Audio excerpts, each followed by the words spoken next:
action!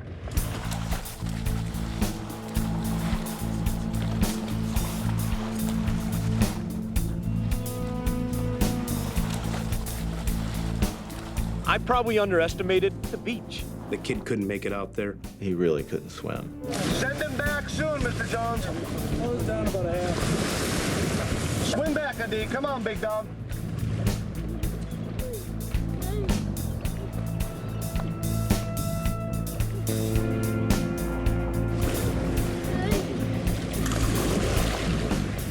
He's so frail.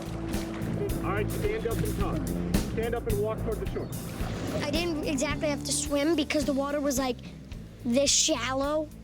It was easier than I thought because what I could do was put my hands on the bottom. I kind of noticed that. It was cold and he was freezing, so I was nervous because later that day we were going to be shooting Mike, and we were going to shoot it at the end of the day, so it was going to be even colder. And Mike wasn't as strong of a swimmer as a D. A little nerve-wracking of a day, cold water. We're gonna get the overhead shots of Danny swimming up to the buoy. I didn't realize really how far out they were going to be, and I was just really worried about how cold it was, and it was deep out there. Project Greenlight launched a competition for amateur filmmakers. After a lengthy selection process, Pete Jones, a struggling writer from Chicago, was chosen as the winner and given the chance to fulfill his dreams, directing a feature film based on his script. Chris Moore, Ben Affleck, and Matt Damon are producing it. Miramax Films has put up a $1 million budget and will release it in theaters. Now, Pete must direct his movie. This is Project Greenlight.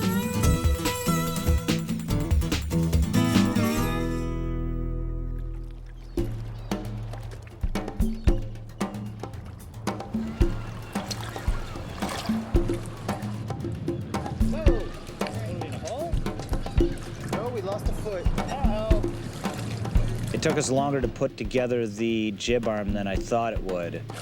Looking for a big wheel. It was attached to that.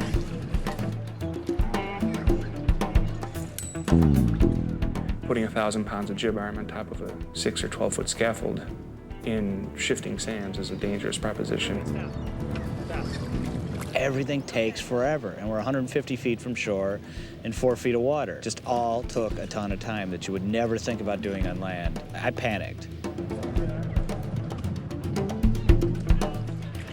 I mean, you know, the camera's going on there, it's a hot head on a crane. Is it all gonna work? Is the kid gonna be, it was cold water, we knew it was gonna be after dark, so that was sort of hanging in the background. It was just an intense pressure cooker.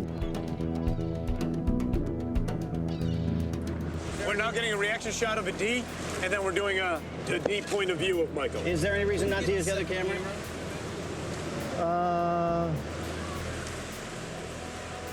A lot of people talked about, you know, you got to know what you're doing at the beach and stuff like that. And I think that most of those people who have been on the big budget films where you got to know 9 ways to Sunday what you're doing. Low budget films, you know, you're not encumbered by so many people and places and everything, and you can make it up as you go along a little bit, you know. If you want the second camera going, just get the second camera, tell them, make them do that. I can't do it, you guys are producers, you guys can make them do that if you want. But I need your help in helping integrate that second camera in. Actually, if we're going to be doing it, over in a single. To do that appropriately, we need to know the number of shots in the scene. We need to know, you know what I'm saying? We need to know that. They don't seem to know. Pete Biaggi could have actually figured out how they're going to shoot it. They didn't do that, so basically they were behind it the whole time. Pete and Pete weren't that worried about the day. There was not a shot list. Shot list are for wimps, you know. Listen, when you're reading a scene and you're reading it in your head and you're seeing the pictures fly by in your head, bada bing, you got your shot list in your head. Biaggi is pretty involved with how the decisions go and keeps himself a little bit aloof and away and doesn't, won't communicate, and then you get into a situation, it's hard to force him to make a shot.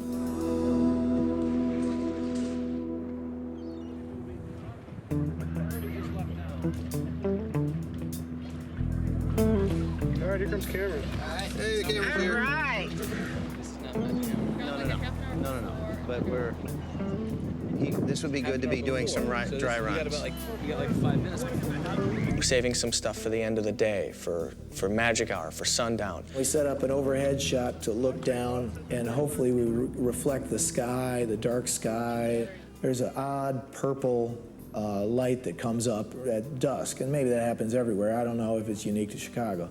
So we wanted to shoot it then at dusk. The tricky thing about shooting at dusk is it only exists for very little time, and you've got to get your shots off in that time. I'm hearing from some people on the crew is not such a great idea because when you look straight down at the water, you won't be able to tell what position the sun is in. Cut! Cut it. Let's move to the water. Now what's next? We need to get out there. Michael wants some water. Second. I think we need to do a reaction of a D, yeah? But I got to get that camera out there. No, there is a camera out there. This is our second camera here. This thing's 100% ready to go. All right, how long is it going to take for me to get that reaction? It's going to take about 8 minutes. 8 minutes? What time we got? Right now it's 7:36. What? 7:36? Your wind is calm. No calling, the lines, no filters yet. You're assuming Pete can think ahead. I'm just worried. I don't know how long it's going to take once we say, let's get everything out there. I feel like it's going to be a half hour before we're ready to shoot. That's my feeling. More time out there is nice. This shot, could you do this at a different time? Well, yeah, but we want to shoot it at dusk, though, too. I mean, the sun's still up. The sun's going to be up for probably another hour. Let's get this reaction shot. It's got to take us 10 minutes to get the whole shot. 5 minutes. All right. The reason we wanted Pete and Pete to move on to the next shot, to the scaffolding, because cranes always take a long time, and we knew that it was going to take 3 times as long as anybody thought it was going to be. So we may as well get some shots in the can when it's a little bit warmer out, before the sun's completely down. Okay, let's get it. We got 10 minutes, then we're out. We're walking out there. Yeah, we're gonna miss the sunset at this point. Yeah. Volume set. That'll be it for me. I didn't go to DB school. Yeah. I would be shooting. It doesn't take DP to see the sun. I would be shooting right now, because I bet you it looks pretty fucking cool. Yeah. I mean, this is perfect. Well, what's whatever we Getting on his wetsuit. Well, can we tell him to hurry up?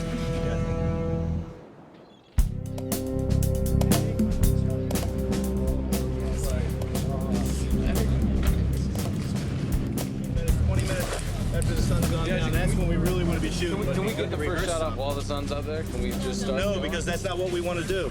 From a lighting standpoint, we don't want to do that at all. Can we just get the first shot off and then we can keep going and once the sun's out of there? Just so it's in the can? Just so it's in the can? No, we don't want to shoot while there's sun in the sky. This whole thing about waiting to the right time was just bullshit. Biaggi didn't want us to have the ability to shoot a less beautiful shot. The real reason it became frustrating was because it was weighted so late. I think specifically as a passive-aggressive way to prevent that. Let's get this shot, even though this isn't perfect, let's get it so we got it. Don't be giving me that. I think that's a mistake. I think that's a mistake. But I need to get it a few times. Okay, all right. It's a crux for the movie. You know, like that's the quest they've been talking about the whole time, making this swim, whatever. So that has to come off right, because if it doesn't sell, the whole rest of the thing just becomes silly. Guys, are you ready? Don't give me this thinking. No. I disagree. You're the boss. You say go, we go. Thank you, my friend. I should have worn shoes. He's supposed to have 2 hours of downtime today. He's had maybe 15 minutes to shove a hamburger down his throat. He needs to eat before he gets that skinny body back in that one. Great, he's gonna eat and then we're gonna put him in water. That's great. Better give him a break now. They've been working the whole day. I'm just looking out for his best interest, and he's hungry. He hasn't eaten in 4 hours. So I said, take 10 minutes. That's what I said. I said, go ahead. And there was a little bit of snappiness between me and Lisa, the teacher. I'm responsible for their welfare, their guardianship, making sure the labor laws are being met. It just always feels like it's 10 minutes really fast. It is. It's the way that it is with these kids on this film. That's the way that it is. Okay, but we can't neglect their well-being either. I don't think we're neglecting their well-being. I'm their voice for communicating with the rest of the crew of what they need. Everything's standing by. Can we get people over there so that they're moving fast? I cannot get Michael Weinberg over there because he's not ready. I need a 10 to 15 minute break for Michael Weinberg. I'm gonna go talk to Michael Weinberg and try to cut that down. Do not go try to talk to Michael Weinberg. Why? Because I'm getting grief from the teacher. He hasn't been properly rested, and we're not giving him proper time, and blah, blah, blah, blah, blah. And of course, it always happens when you're fighting the light. I wanted Michael out there as quickly as possible to grab a shot, and he needed a break at that moment. And I didn't know that. So, he needed to take the break. Thanks, I knew you were. Just wanted to make sure.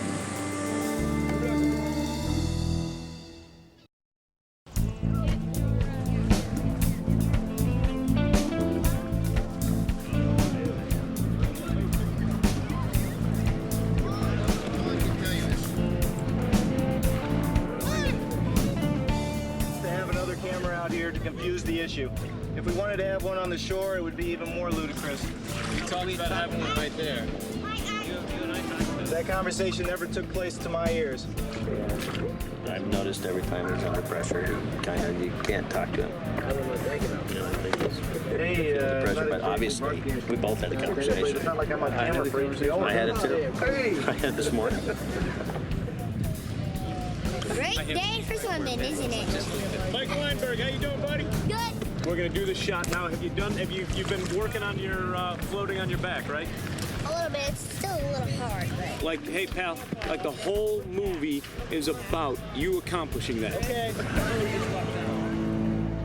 We tried to make sure that he was as comfortable as possible under the circumstances and really tried to be as sensitive as we could. There were divers and lifeguards and paramedics and safety people. You ready, Mike? Go for a swim? Ready. I'll walk you over there, ready? Okay. Give me a little Yeah. Ooh, I know. It's gonna be. Okay.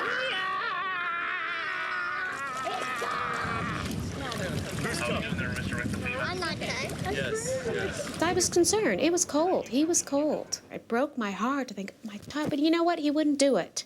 He'd say no. He's old enough to say, no, I'm not going to do this. I got you. All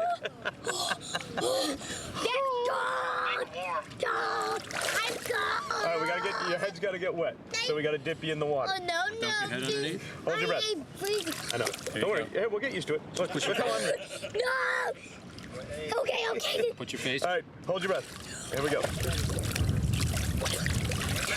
Call the shot, guys. He's Okay, buddy? You all right, buddy? I'm too cold.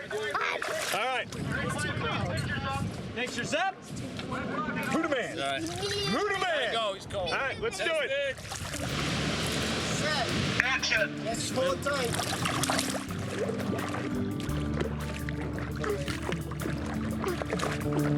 The last time I see this kid on the screen is in this shot. A little bit of a smile. Jonesy and I talked about it. We couldn't picture it any other way but to go overhead with it. And I don't know if it's somewhat of a God thing or something like that, but I mean, anytime you go overhead, you can read that into it. And cut. Let's go again. Cut. Well, I was freezing. It was like 30 degrees. I was really like. Hey, Pete. Yeah. Here we go. Rick is fine. Rick is just out of shot right Mike, there. you don't think you can pull this off? You want to try once real close to you? All right, can we move you in closer? Sometimes I have to say no. It's too cold to do that. Like 3 times. No, I can't do that. How about this? What about Mike, this right here? It's just about 4 strokes from here. I can't. I barely can do You don't think? 7 minutes. But you know what? When we were in here, you did 2 strokes. that. I know 2 strokes. That's barely. It's like, good for you, Mike. You know, good for you. They can't make you do it. I won't let them make you do it. It's your choice. Hey, Mike, what if you just got to swim to it? All right, you're fine. Let's bring in Jody. You know, I've got safety guys there. And basically, I can see in their eyes when they kind of look at me, it's like, don't push the kid. At that point, we use Jody, the body double, which, again, is part of the movie magic. I'm Jody Smith. I'm working as the children's stunt double. Roll sound. Rolling. Hair must be wet. Hang on. Big. All right. Okay. That's big. But I have this wig that I have to wear, and then I have to wear whatever he's wearing. Because up close, it doesn't look like him, but I'm sure on the film it looks right. I would like to play a woman. I play little boys all the time. I would like to sort of get into the acting part a little bit too. I did take lots of acting when I was actually in college, but I've been out of college for a couple years now.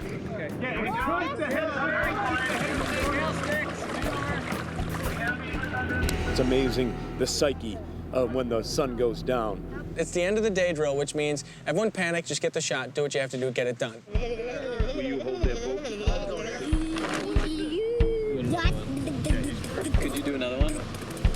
When the sun's going down and you have to get all your shots before the sun goes away, all the rules are gone, all right? You just get the shot. Mr. Jones, Mr. Biaggi, just a reminder, if you lose the kid, 20 minutes. Thanks for the reminder. This thing will be over in 10. Okay, just gonna try for a little bit. Just Mike, you're gonna do about No, I can't. No, I can't. You can do it, Mr. Michael Weinberg. We know You can do about 2 strokes. I'm freezing. Action! Okay, so magic hour's gone, and shortly thereafter comes tragic hour. Here we go. Swim. Go. Swim. Back the butt up. We had people holding onto his legs, and so it's not as natural as I would like it to be. Butt up.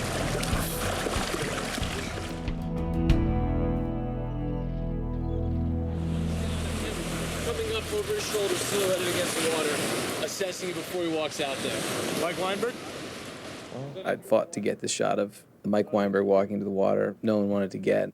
I didn't think there was enough light, and Jeff, like a bulldog, kept bitching at me and saying, "We got to get this other shot." I'm like, "Jeff, if you can make it happen, go make it happen." He's dry.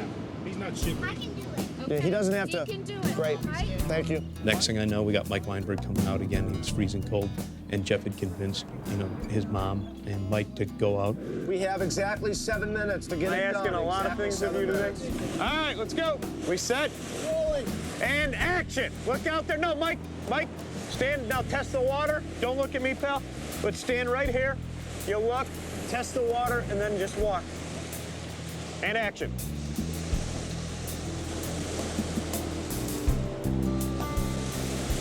I had been nervous about those shots all along, because I felt like the stuff that we were actually doing, which was very significant to the story, probably wasn't going to work. That visual moment sums up a lot of what he's going through. I don't know if it's too dark, though. And cut. Cut it. Get on out of there. We're good. It's the shot that I wanted. They didn't want it, so. What shot? This last one. This one here? Yeah. Oh, yeah. That's gonna, actually, this one right here, this very last one, makes it. That shot's gorgeous. Bayless, if this shot comes through, you're my guy. How did it go down there? You hate this movie, don't you? Huh? Nothing. The beach was one of the more stressful days I've had in filmmaking, I have to say. We barely got the stuff that we needed to get, especially at the end. I mean, I think we'll be able to cut together a scene. I'm concerned about whether we'll be able to make it as dramatic as I would have liked. So we'll see. It's bad. The beach was rough. I mean, that's right up there in terms of hellish torture. It sucked.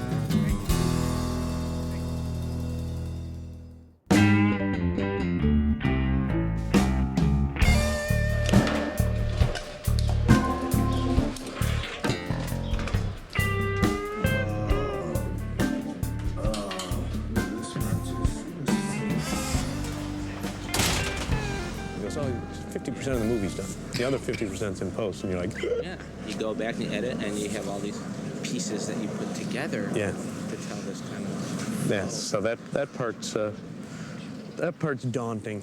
And I only have like 1 million extras today, but it will be okay. I'm one of them. You are? Yeah. You too? I'm gonna be an extra. Hey, all right. Cool.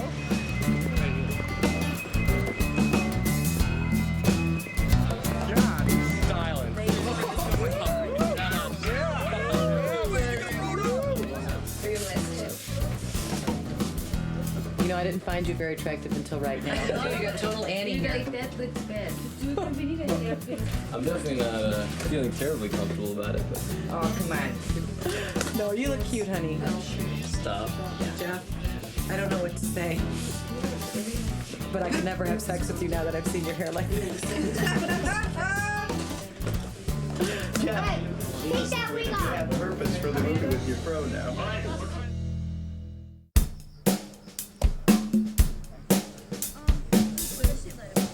This being the last shot of your movie? Yeah. Or are you going to do, I mean, until the reshoots in August, are you going to do like 100 takes? Yeah, we're just gonna keep going. How much film do we have? Very quiet, please. And action.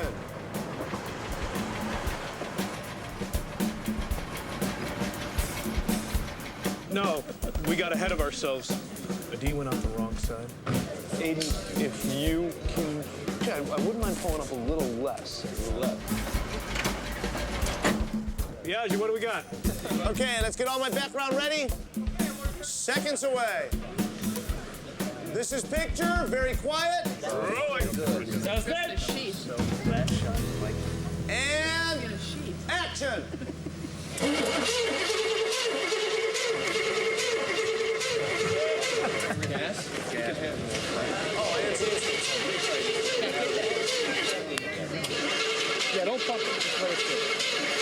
Fuel off the... I got it. Oh, don't trip, Frank.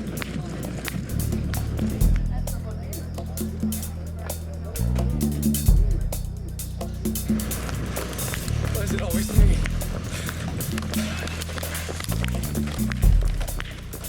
You got it.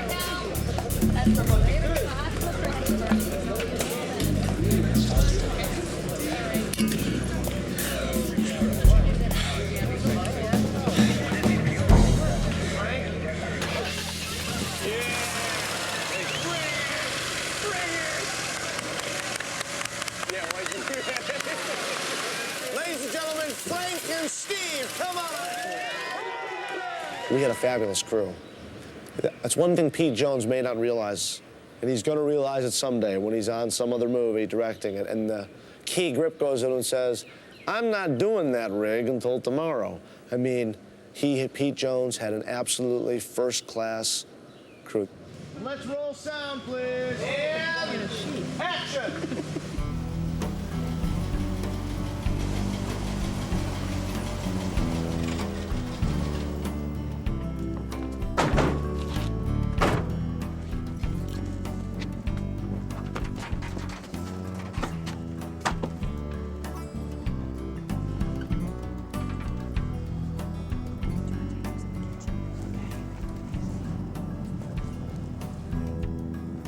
Cut!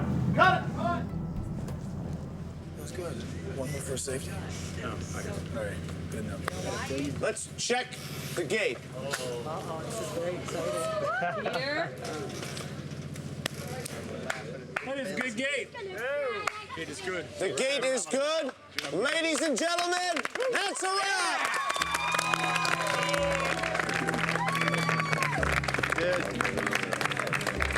Sort of the end of one stage and the beginning of another. We have to see the movie as a whole.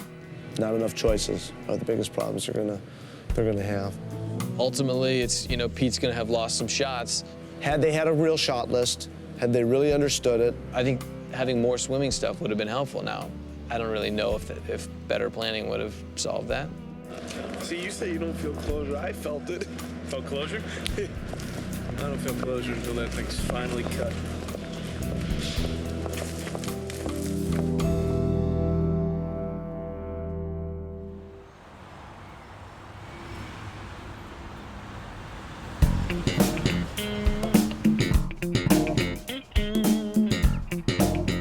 Hello, sir. Hey, buddy, how are you? All right, how you doing? What's going on? Just wanted to come in and see what's going on. Oh, good. Editing a film is where the movie making is. That's where my job is now. To be able to take what we've done over the last 25 days, go to the editing room, and try to find the gems. Any way I can see just that one with at the going to the beach? Because it ended up being, okay, we've got to shoot this now because I got to get out to the water. I literally had no time to even shoot it. And oftentimes when I'm cutting scenes for Pete, I cut him 2 or 3 versions of the scene, and he can choose. Danny's final swim was one that, from the initial conception, I cut it 2 different ways. This is the first pass of the swimming out to the buoy. They shot a whole thing where you see him get to the buoy, he completes a decathlon, but there were many problems with that footage. I put together the whole sequence with music and the whole thing, he gets there, but it wasn't that great. Yeah, I mean, the swimming scenes, it's like the kid can't really swim. First of all, the other kid looks like more of a hapless swimmer than the kid is supposed to be a hapless swimmer. As a consequence, it looks like neither one of them can get out to that buoy, and the buoy's not that far away. That scene's a little bit of a disaster. They shot Danny himself, kind of supported by scuba guys on either side. You could see them in the shot. Another shot is a crane shot, but the crane used a body double, and the 2 shots didn't intercut too well. Different times of day, different water conditions, different swimming styles. I mean, we just threw it out. The shot of the overhead shot, which was a big issue, didn't make the movie. The thing that frustrates me the most is that big old crane shot and the thing they built out in the water and all the crap of seeing the guy swimming. None of that shit worked. And that, it's just classic first-time director bullshit. And if you had a guy out there with a camera and just shooting it, you would have it. Didn't make the movie because we didn't do a good job of shooting it, and we actually have a more powerful and beautiful shot. Basically, what ends up in the final film is this shot extended, and that's it. credit to that shot goes to Jeff Bales. It saved me. I had put up such a fight to get the overhead shot in that ego-wise, I was like, I gotta really try to make it work. And, you know, it's one of those things where you gotta put your ego to the side and say, listen, you gotta do what's best for the movie. And this shot of the kid walking out is gorgeous. See, I think you're, and this one, I think you might be laughing with the voiceover. That's what I mean. But the action will reinforce the laugh. Right. My philosophy the whole time has been, you know, I don't care what anyone else says. I'll know if it's good. I'll know if it's bad. You know, and I don't think we're gonna have a problem with that.